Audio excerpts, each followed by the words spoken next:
Sa kaya dito kata si Mang Jojo? Pwede naman natin ipagtanong eh. Bakit ba? Kasi pinatawag sa barangay. Ah, ganun ba? Tara, alam ko, dito lang yun eh. Tanong-tanong natin. Okay. Pinakamaganda kasi pakainin mo na yung anak ko. Anong oras na? Papasa lang ako.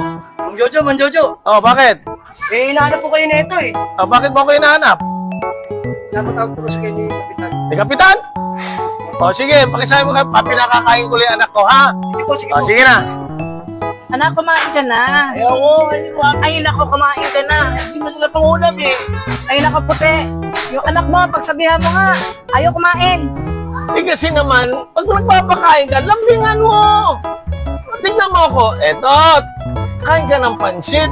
Masarap yan, sige ka, hindi ka mananalo yan. O, kumain ka na, para ano. O, isa pa. Ay, nako, kumain ka. Ayaw.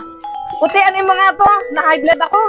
Eh kasi naman, etong hotdog na to, masarap ito. Kumain ka ng hotdog. Pakainin mo ang hotdog yan.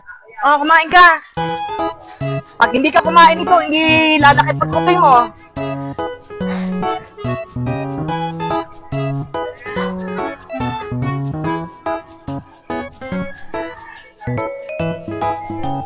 Sabi, mami, pag kumain ako na to, no? Lalaki pulutoy ko? Kumain ng pututoy, lalakihang hotdog, katulad ni Daddy.